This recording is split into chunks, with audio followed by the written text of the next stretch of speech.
Кыргызстанда коронавирус жұқтырууну жаңы 12 учуру катталды. Анын ичинен 7 дарыгерлер Ош облусунда аталган илдетти жұқтырып алып, жашырып жүргөн жаран аныкталды. Эми ал 5 жылга эркинен ажыратылышы мүмкүн. Коронавирусту жұқтырган Британиянын премьер-министринин абалы оор. Ал эми Кыргызстанда орозо качан башталары айтылды. Ынтымактын кабарлары маалымат программасы аралыктан даярдалган бүгүнкү чыгарылышында мына ушул жана башка жаңылыктар менен кабардар кылат. Сиздер менен мен Нуржамал Баргыбаева болом. Саламатсыздарбы?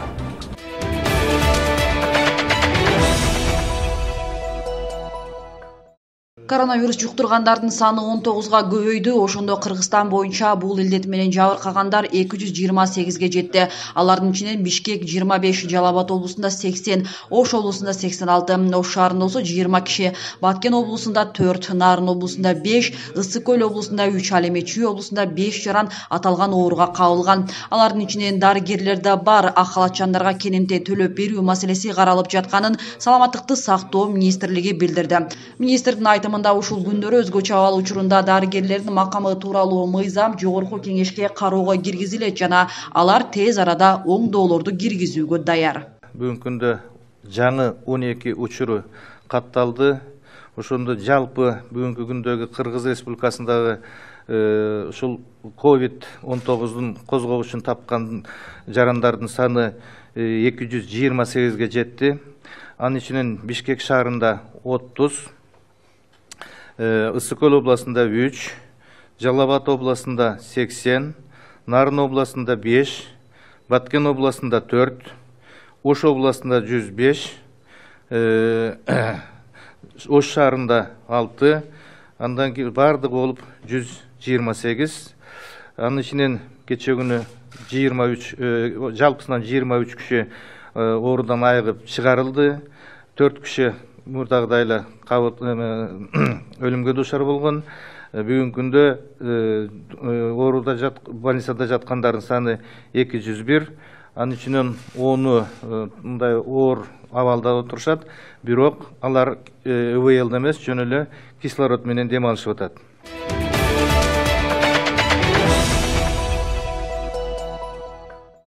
Кыргызстан жарандардын банктардан алган насыяларын пайыздарын алып сала албайт. Бул тууралуу вице-премьер-министр Эркин Астрандиев билдирди. Анын айтымында мамлекетте насыялардын үстөк кенемтесин толтуруп берүүгө каражат жок. Ошондой эле салык төлөмдөрүнөн толугу менен бошотуп же кайтарымсыз негизде насыя берүүгө мүмкүн эмес. Өлкөнүн бюджети мындай мүмкүнчүлүк түзүп бере албайт. Анткени республикалык бюджеттен каржыланган жарандар алдындагы милдеттерди аткаруу зарыл. Тактап айтканда пенсияларды, жөлөк пулдарды жана айлык акыларын төлөө керек деп билдирди вице-премьер-министр. Бюджеттин эсебинен айлык алып аткан жарандарды жана жөлөк пул, пенсия алып аткан биздин жарандарыбызга ошо мамлекет өзүнүн милдеттерин толук өз убагында аткарылышы керек. Кошумча мүмкүнчүлүк бюджет эсебинен же кандай бир өзүбүздүн стабилдүүлүк фонддор бизде тилекке каршы жок. Ошондуктан биз бизнеске жардам сураганда реалдуу өзүбүздүн күчүбүздү, алыбызды таразага салып туруп эсепке алышыбыз керек.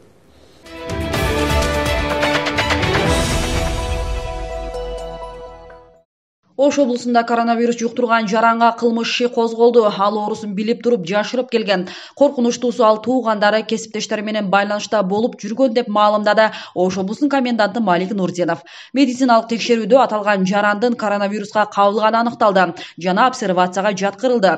Эми ооруканадан чыгаруу менен кылмыш беренеси боюнча 5 жылга эркинен ажыратылышы мүмкүн. Белгилей кетсек, Ош шаары жана Ош облусу боюнча өткөн күнү коменданттык саат эрежелерин бузган 10 жаран кармалып, ар бири 3000 сомдон акчалай жазана төлөштү. Ошондой эле мас абалда кармалган 2 айдоочу жалпысынан 20 000 сомдон айыпка жыгылышты.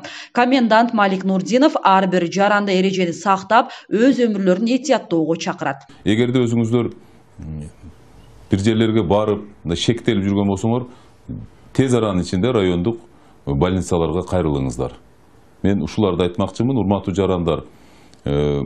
Биздин ишке мындай көп ыраазычылык каттар келип атат, кемчилдиктер да болот иштеген жерде, жалпы мындай элди тейлеп кетиш, кээ бирде мындай кечиктирип калып атабыз, ошого кечирим сураймын. Эгерде мындай срочный маселелер болсо, жанагы линияга чыгыңыздар деп айтмакмын. Биз кол сунабыз, жардам беребиз түнү күнү. Рахмат.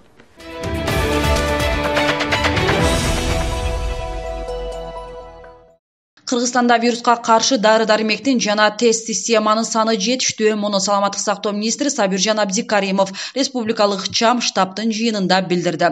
Республика боюнча 9 лаборатория иштеп жатат. Зарыл болгон бардык тест системалардын болушу лабораториялардын толук кубаттуулукка иштөөсүн жана бардык тоңдурулган биоматериалдар боюнча кыска мөөнөттүн ичинде жыйынтыктарды алууга мүмкүндүк берет. Ал эми биринчи вице-премьер-министр Кубатбек Боронов өлкө аймактарын тест системалар, дары-дармектер, жеке коргонуучу каражаттар менен камсыз кылуу боюнча туруктуу иш жүргүзүүнүн маанилүүлүгүн белгиледи. Штабтын жыйынында ыкчам бригадалардын иши үчүн жакшы шарттарды түзүү, анын ичинде унаа жана ысык тамак менен камсыз кылуу зарылдыгына мүмкүн болгон шартта мындай бригадалардын санын көбөйтүүгө зор көңүл бурулду.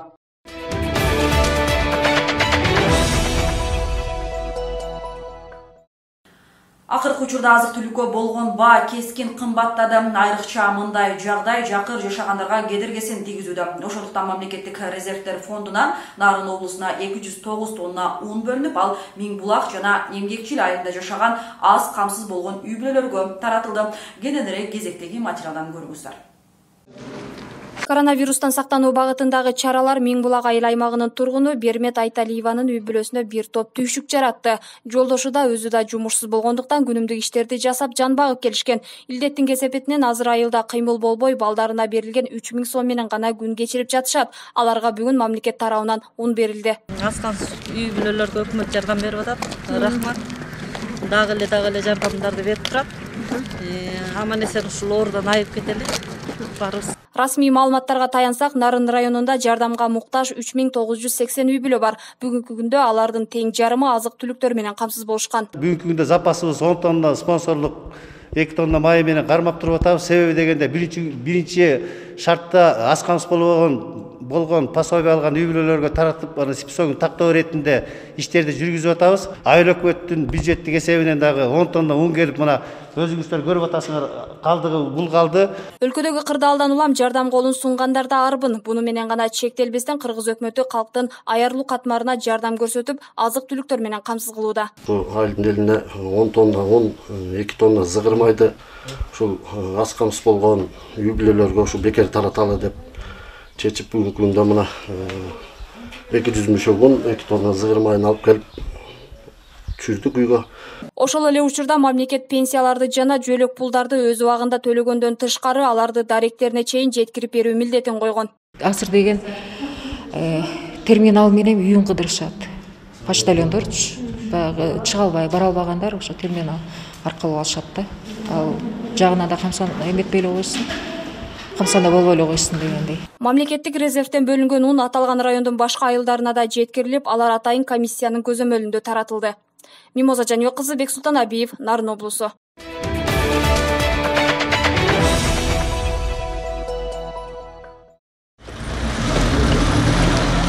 Баткен шаарында милиция кызматкерлери түшүндүрүү иштерин күчөтүлгөн тартипте жүргүзүп жатышат. Алар соода түйүндөрүнө азык-түлүккө келген жарандарга бет кап тагууну жана өздүк гигиенаны сактоону талап кылышууда. Шаардык ички иштер башкармалыгынын бул аракеттери жергиликтүү бийлик менен биргеликте жүргүзүлүп жатат. Ошондой эле базарларда, көчөлөрдө залалсыздандыруу аракеттери тынымсыз уланууда. Милиция кызматкерлери шаар тургундарынын үйдө болуусун эскертет. Ал эми жашоочулардын азык-түлүк, дары-дармек жана ден соолугуна байланыштуу гана сыртка чыгуусуна уруксаат берилген. Шаардык ички иштер бөлүмүнүн кызматкерлери коомдук тартип сактоодо 15 кезметке чыгып, эртең мененден кечке чейин иш алып барылды. Баткен шаарында продуктовый магазиндер, аптекалар гана иштөөдө, калгандарын баары мэриянын буйругун талаптарын аткарып жабылган. Учурдан пайдаланып, элге кайрылып кетебиз.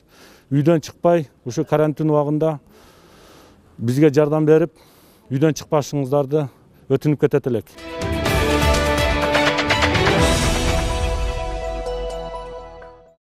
Баткен облусунун Лейлек районунда аз камсыз болгон үй-бүлөлөргө 100 тонна un таратылды. Лейлек районунда аз камсыз болгон үй-бүлөлөрдү азык-түлүк менен камсыздоону колго алган ишкерлердин катары көбөйүүдө. Акыркы күндөрү район аймагында жашаган кайрымдуу инсандар, ишкерлер муктаж болгон үй-бүлөлөргө азык-түлүк, жугуштуу илдеттен коргонуучу каражаттарды таратып, акчалай жардам көрсөтүп жатышат. Жардамдар жергиликтүү бийлик органдары менен биргеликте калктын аярылуу катмарына жеткирилүүдө. Ошондой эле жергиликтүү бюджеттен жана бир катар бейөкмөт уюмдар тарабынан ар тараптуу жардам берилип жатат. Учурда район боюнча алганда запаста 168 тонна un бар. Жардамды кылып аз камсыз болгон үй-бүлөлөргө списогун тактадык. Ошол списоктор менен ошол үйлөргө жеткирип, биз дагы өзүбүздүн атуулдук милдетибизди аткарып, элибизге кичине болсо да жардам кылалы деп ушу Бишкектен келдик. Кыйын шартта бул дүйнөгө келген апат, вирустун убагында биз жакшы эмеден чыгып кетели.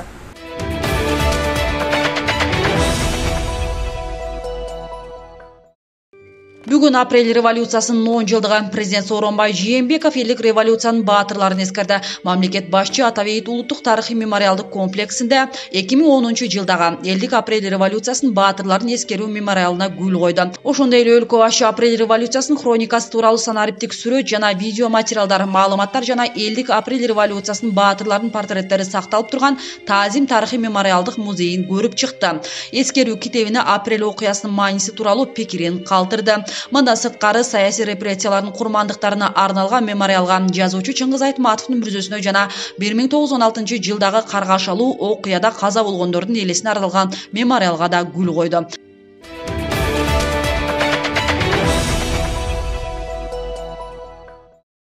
Президент Сооронбай Жээнбеков эскерүү иш-чарасынан сырткары революциянын 10 жылдыгына карата кайрылуу дагы жолдоду. Анда өлкө башчы апрель окуяларынан терең сабак алып, элдин эркине каршы чыккан чечимдерге эч качан жол бербейбиз деп билдирген. Президент Сооронбай Жээнбековдун кайрылуусун толугу менен көрсөтөбүз. Урматтуу мекендештерим, быйыл апрель элдик революциясына 10 жыл толду. Кыргызстандын соңку тарыхындагы бурулуш мезгилинин башаты болгон бул окуянын саясий жана тарыхый мааниси чоң. Жыл өткөн сайын бул элдик революциянын баасы, калтырган сабагы даана билинип жатат.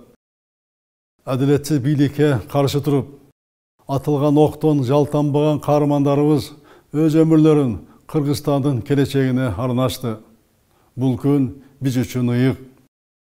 Шейит кеткендердин умтулган тилектери, алардын бизге калтырган осуяты. Элибиздин азаттык сезимин, эркиндик духун көрсөткөн күн 7 апрель жыл сайын салтанаттуу белгиле турган дата. Элдик революциянын 10 жылдыгына арнап, атайын жарлыкка кол коюп, бир нече иш-чараларды белгиледик. Алардын катарында апрель жана Аксы окуяларында шейит кеткен баатырларыбыздын элесин түбөлүккө калтыруу максатында Таазим эскерүү музейи курулду. Адамзатты каптап келген илдеттин кесепетинен улам жалпы элдик иш-чаралар өткөрүлбөй калды. Апрель революциясынын идеяларын турмушка ашыруу дайыма күн тартибинде турган милдет. Биз бул окуялардан терең сабак алып, элдин эркине каршы келген чечимдерге эч качан жол бербейбиз. Урматтуу мекендештерим, апрель революциясы мамлекетибиздин башкаруу системасын өзгөртүүгө түрткү болду. Парламенттик демократияны орнотуу үчүн чечкиндүү кадамдар жасалды. Бул иш-аракеттерди мындан ары да бекемдейбиз. Сөз эркиндигинин мааниси артты. Жарандык коомдун мамлекеттик турмуштагы ролу жогорулады. Бирок тилекке каршы революциянын максаттары, талаптары ишке толук ашпай калган. Аларды азыр жүрүп жаткан реформалардын артыкчылыктуу багыттары катары аныктап, турмушка ашырууну көздөп жатабыз.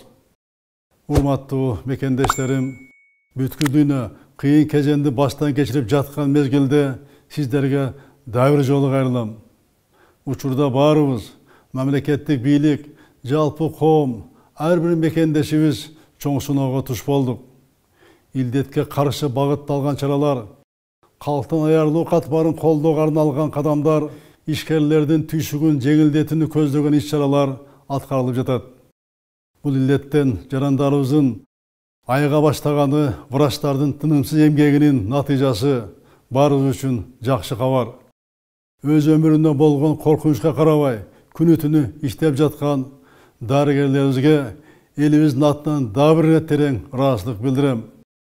Дарыгерлерибиздин эмгегин жогору баалап, укук коргоо органдары ишин колдоого милдеттүүбүз. Эч кимдин бул илдет мага келбейт, мага жукпайт деп тобокелдикке барууга акысы жок. Өзгөчө кырдаалдын тартибин бузгандар өзүнүн үй бүлөсү, туугандары үчүн гана эмес, өлкөнүн бардык жарандары үчүн коркунуч жаратат. Азыр дүйнө боюнча илдетке чалдыккандардын саны миллиондон ашты. Кыргызстанда да оору жугузгандардын саны өсүп жатат. Тилекке каршы каза болгон да учур катталды. Ошондуктан сиздерге дагы бир жолу кайрылам. Ар бир жараныбыз кары жашына, элеген кызматына, коомдук ордуна карабай медициналык талаптарды так аткарып, үйдөн чыкпай тартипти бекем сактоого милдеттүү. Катуу тартип менен гана илдеттен коргонуп, анын таралышына бөгөт кое алабыз. Урматтуу мекендештерим, дүйнө элинин катарында биз дагы күндөлүк турмушта бир катар ыңгайсыздыкка туш болдук. Жумушу убактылуу токтоп, күндүк тиричиликте кыйналып жаткан мекендештерибиз да бар. Өкмөт жана жергиликтүү бийлик калктын аярылуу катмарына даректүү жардам көрсөтө баштады. Өз рызкысы менен тең бөлүшүп жаткан мекендештерибизге, жардамга муктаждарга кол сунуп жаткан ишкерлерибизге терең ыраазычылык билдирем. Бизди колдоп жаткан тилектеш мамлекеттердин жана эл аралык өнөктөштөрүбүздүн жардамын бийик баалайбыз. Бул илдет менен күрөштө биз жалгыз эмеспиз. Урматтуу мекендештерим, жаздын бир күнү бир жылга тете дегендей, эртеңки күндү да эстен чыгарып абзел. Өкмөт жана жергиликтүү бийлик азык-түлүк коопсуздугун камсыз кылууга милдеттүү.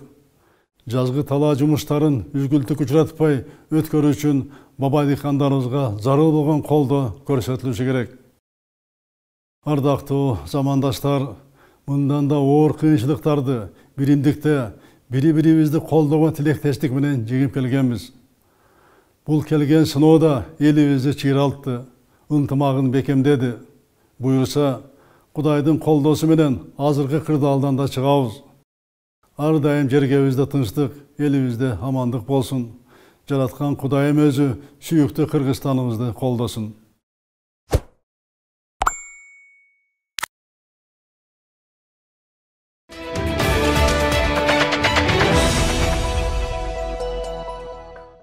Быйыл орозо 24-25 апрелде башталышы ыктымал. Бул тууралуу муфтияттан интернет сайттарга билдиришти.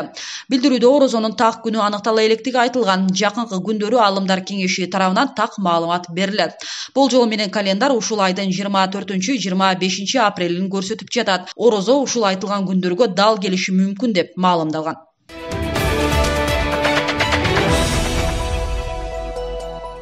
Ушуну менен кабарлары маалымат программасынын аралыктан даярдалган бул жолку чыгарылышы соңуна чыкты. Сиздер эртеңки күнгө болгон аба ырайы тууралуу маалымат менен кабардар болосуздар. Эскерте кетсек, сиздер ушул жана башка жаңылыктарды Ынтымак Чекит KG сайтынан, ошондой эле Ынтымактын YouTube каналынан дагы көрсөңүздөр болот. Мен сиздер менен коштошом. Аман болуңуздар.